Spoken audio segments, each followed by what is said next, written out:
네, 다음 주제는 이 공유형 버스 문제인데요.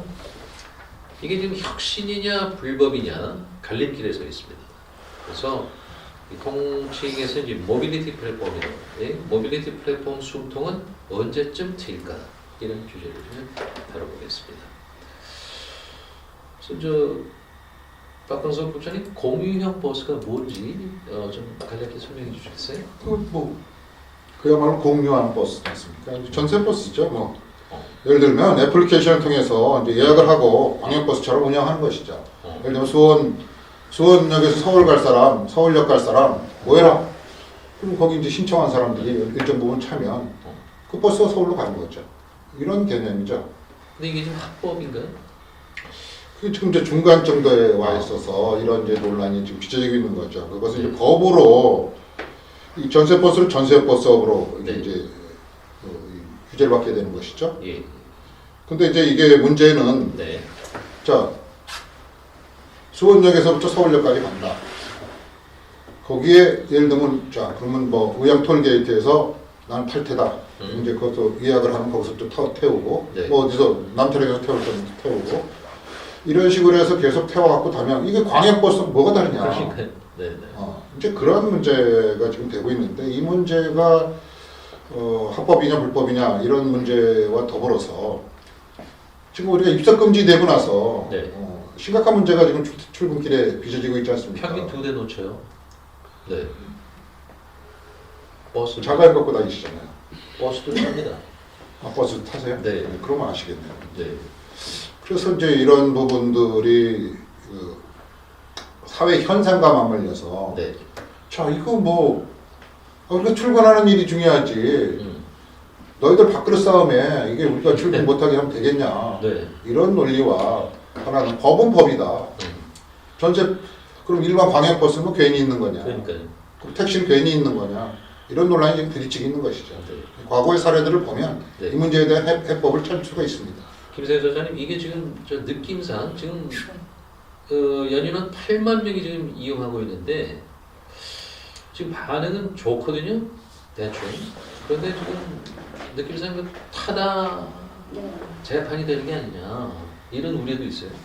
당연히 이제 그런 우려가 될 수 있을 거라는 생각을 하는데 이제 타다 같은 경우에는 여객법을 좀 적용을 해갖고 여객법에 위반이 된다는 부분으로 해서 문제가 있었지만 사실 그것도 이제 합법이다라고 해서 종결이 된 상태고 현재 지금 이 공유버스 같은 경우에는 전세사업법을 적용을 했기 때문에 우리가 뭐 산악회를 간다든지 할 때 전세버스 얼마든지 대여해서 가고 있잖아요. 그래서 그런 부분에 대해서는 단지 플랫폼을 좀 이용을 해가지고 다 개인들이 이용을 한다 뿐이지 실질적으로는 전혀 문제가 없는데 이제 문제가 또 야기되는 부분은 그럼 이게 노선버스냐 같은 노선을 계속 가게 되면은 이제 그게 여객법하고 충돌이 될 수가 있는데 그 노선버스라는 부분은 플랫폼을 이용을 해갖고 우리가 충분히 변경 가능하거든요.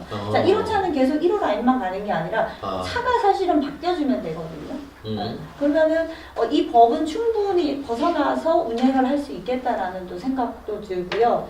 그리고 또 실질적으로 지금 이게 공유버스라고 해서 지금 이슈가 됐지만 그 전에 벌써 하고 있었거든요. 단지 플랫폼이 있느냐 없느냐의 차이가 있기는 했지만 아이들 학교 통근 통학버스가 또 그 좋은 사례인데요. 이것도 지금 전세버스 사업자하고 계속 부딪혔던 거예요. 왜 개별적으로 아이들을 학교까지 너네가 데려다 주냐 이게 이제 문제가 됐었는데 그때도 이제 해결 방법을 모색을 하다가 그럼 아이들 학교는 어떻게 할 거냐 뭐 이런 부분에서 한동안 좀 시끄러웠거든요. 그래서 현재는 그거를 노란 번호판이 아닌 하얀 번호판을 가지고 일정 부분 해서 지금 합법으로 해서 하고는 있어요. 그래서 이게 이런 부분이 앞으로 여기에도 계속 좀 지속되지 않을까라는 생각이 들고 실질적으로 이거는 현재 일어나는 상황에 대해서 충분한 대안이 될 수 있는 부분이거든요. 일단 사용하시는 분들 편하고 근데 아직 뭐 지금 8만이라고 해서 저는 깜짝 놀랐는데 저는 이번에 처음 이제 이런 상황을 접하면서 처음 이런 공유버스를 하는구나라고 이해를 했는데 계속 확대될 여지가 충분히 있고 뭐 이게 굳이 불법으로 장행하는 게 아니라 지금 공유는 전 세계적인 트렌드인데 이걸 가지고 우리나라에서는 법 테두리 안에서 가둬놓고 못한다 그러면 더 이상 발전이 없는 거거든요. 그래서 이거는 약간의 일부 법안을 수정을 해서라도 사실은 네. 국민들, 시민들 편의를 위해서 끌고 가야 될 부분이라고 생각을 하고 또 이거 말고도 다른 사회적인 문제가 있는 부분이라면 요즘 주차나 공유주차도 마찬가지고 타다도 사실 우리 쏘카라는 부분도 뭐 없었던 건데 그것도 어떻게 할 거냐에서 보험 문제부터 해서 굉장히 처음에 초기에 도입할 때 시끄러웠지만 어쨌든 이용자들은 너무나 잘 편하게 이용을 하고 있고 저렴한 가격에 그래서 스스로가 문제가 되면 그건 시장에서 좀 일정 부분 스스로 도태되고 있는 상황이거든요. 그게 합법화되고 이용한다고 해서 끝까지 뭔가 끌고 가는 게 아니라 그게 이용하다가 문제가 생기면 어느 날 도태되고 또 새로운 시스템을 개발해서 나오고 있고 하기 때문에 계속 리니어되는 모양으로 해서 바로 잡아가지는 모양새를 취하기 때문에 저는 앞으로도 이런 플랫폼 사업이라든지 이런 공유 버스라든지 부분은 충분히 뭐 지속 가능하다라고 생각을 하고 이건 지금 유죄가 많기 때문에 이거 국회에서 불법이다라고 또 확 내미는 순간 모든 시민들의 질타를 받을 수 있는 이슈다라고 생각을 하기 때문에 정치인들도 함부로 이런 부분은 좀 흔들기 곤란할 거다. 지금 중요한 지점 지적하셨는데 그 타다 같은 경우는 이제 합법화는 시켰는데 막판에 그 관광버스로만 국한을 하게 해서 사실은 그 흐지부지 된 거거든요. 이 사업을 접었는데 지금 우려되는 것은 이런 이제 공유형 버스가 이제 사업이 좀 된다 그러면 이제 국회로 넘어가지 않겠어요? 이제 불법이냐 뭐 혁신이냐 이제 다루다 보면 또 이제 시간 끌다가 흐지부지 되거나 행정당국 뒤춤지고 타다 2탄이 될 가능성이 지금 많다. 이제 부정적으로 보는 분들은 그래요. 박신환 실장님 어떻게 보십니까? 그렇게 될 겁니다. 우리 사회가 좀 그 새로운 혁신에 대해서 그것을 포용하고 또 시험하고 하는 게 없고 또 하나는 국민이라는 걸 잊어버려요. 정치하시는 분들이. 그 사회자님 헌법 10조가 뭔지 아십니까? 오늘 이렇게 저를 자꾸 시험하시는 분들이 많은데요. 그 헌법 10조가 그 인간의 존엄, 모든 인간은 존엄의 가치를 갖는다는 거고 행복을 추구할 권리를 갖는다는 겁니다. 그리고 11조에 이제 어떤 기준으로도 차별을 받지 않는다는 거예요. 자, 그럼 이 지금 문제가 자꾸 타다의 문제도 그렇고 공유버스의 문제도 우리가 배경을 한번 생각해 볼 필요가 있습니다. 서울과 경기도를 출퇴근하는 우리 경기도민들이 이용하는 버스 아닙니까? 대중교통 버스라는 게. 근데 버스 노선이 부족하고 버스 배차 수가 부족하니까 입성이 나오는 거고 입성이 나오니까 안전에 이제 침해를 받는 거 아닙니까? 기본적으로 헌법에서 보장하고 있는 권리의 어떤 핵심이라고 할 수 있는 행복 추구권 이것을 지금 실현하고 있는 거라고 보이는 겁니다. 그리고 그 대중교통의 육성 및 이용 촉진에 관한 법률 제4조에도 국민의 권리와 의무라는 항목으로 모든 국민은 대중교통 서비스를 제공받는 경우 부당한 차별을 받지 아니하고 편리하고 안전하게 대중교통을 이용할 권리를 가진다. 이렇게 되어 있어요. 이게 이제 편리하고 안전한 대중교통 이용권이 있는 겁니다. 사회자님도. 네네. 알겠습니다. 자, 그런데 지금 국토교통부 버스 정책과의 이야기는 그냥 전세버스와 관련된 법을 이야기하고 있어요. 시행령 위반될 소지 있다. 이렇게 이야기하고 있어요.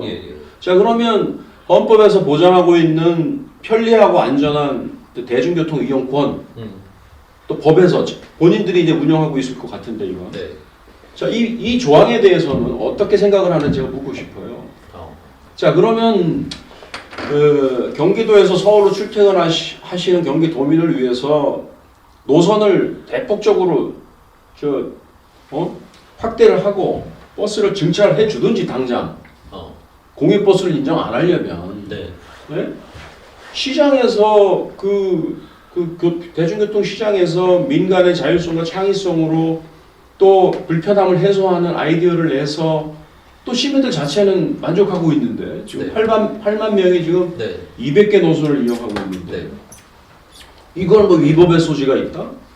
그럼 버스 업체는 뭘 하겠습니까 지금? 소송 준비하고 있지 않겠습니까? 벌써 시그널이. 그렇겠죠. 이게 참 공무원이 저도 공무원이지만 그 인식 자체에 저는 참 그 기사를 보고 좀 답답했습니다. 그래서 타다의 재판이 되면 안 되겠다. 이거는 그러면 그렇지 하여튼 타다의 재판이 되면 안 되고 국토부가 버스 정책과에서 적극적으로 나서서 자치단체와 협력을 해서 예산을 더 많이 확보를 하든가 해서 그럼 스스로 대안을 찾아주든가 해야죠. 언제까지 출퇴근 시간에 버스 2대를 놓치고 1시간씩 지각하고 40분씩 기다려야 되고 추운데 이렇게 해야 됩니까? 예약하고 버스 오는 시간에 딱 나가서 그죠? 편안하게 안전하게 자기 그 목적지까지 갈 수 있는 서비스가 있는데 이것을 불법이라고 해서 또 막아버려요? 네. 우리 박신혜 실장님 상당히 목소리가 높아지셨어요. 이 개방형 공무원으로 다시 들어가시는 게 좋을 것 같습니다. 근데 이 공유형 버스는 쟁점이 약간 다른데 네. 그 타다 같은 경우에는 택시 업계에서 사실은 클레임이 굉장히 그렇죠. 많았거든요. 네. 근데 이 버스 같은 경우에는 지금 공공형 버스하고 같이 융합해서 다니고 다 지원금을 받는 버스들이 거의 대다수이기 때문에 네. 특별히 내 손님이 많아가지고 뭐 수익이 확 늘어나 이런 부분하고는 사실 조금 거리가 멀기 때문에 이 버스 업계에서 그렇게 세게 발언을 하지 않을 것이다라는 거죠. 네, 공공형 버스 해갖고 지원금 받는데 내가 손님 있건 없건 그냥 노선만 달리면 되는데 과연 나의 수익을 얼마나 침해할까거든요. 근데 타다는 이 택시 수익의 침해를 굉장히 많이 할 수 있는 부분이었기 때문에 세게 부딪힌 거고 택시 업계에서 심하게 나가니까 법계에서도 어떻게 할 수가 없었던 부분이었고 요거는 조금 성격이 다르지 않나. 네. 저는 이 문제는 네. 이제 결과적으로 국회로 올 텐데 네. 우리 박신혜 실장 얘기하신 것처럼 국회의원들의 마인드가 가장 중요하다 이렇게 봅니다. 자, 우리 타다 있을 때 타다 문제가 터졌을 때 제가 그때 현장에 그 국회 주변 현장에 있었습니다. 아, 그러셨어요? 수많은 택시 기사분들이 국회 정문 앞에 짐을 치시고 정말 생사를 건 투쟁을 하듯이 그렇게 투쟁을 했죠. 결과적으로 그렇게 하다 보니까 국회에서 자 그럼 뭐 어떻게 할 수 없으니까 그냥 관광 목적만 해라. 결과적으로 없앤 거랑 마찬 것이죠. 그렇죠. 자, 이 문제도 틀림없이 저는 국회로 오리라고 봅니다. 뭐 국회로 왔을 때 국민들이 아까 우리 박신혜 실장이 얘기한 것처럼 자, 국민을 위한 국회의원이냐 아니면 업계를 위한 국회의원이냐를 분명히 인식해야 됩니다. 그럼 네. 답이 나옵니다. 좀 그렇게 봅니다. 그렇죠.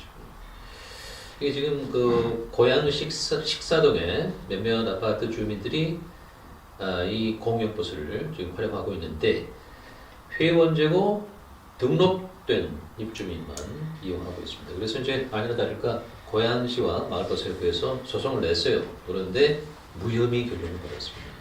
그러니까 이 공유형 버스는 기존의 타다나 또 실패했던 그 콜버스와는 조금 달리 조금 희망의 빛이 보이는 것 아닌가 이런 느낌도 듭니다. 네, 공유형 버스 혁신인가 불법인가 모빌리티 플랫폼 숨통은 언제쯤 이 주제는 여기서 뵙겠습니다.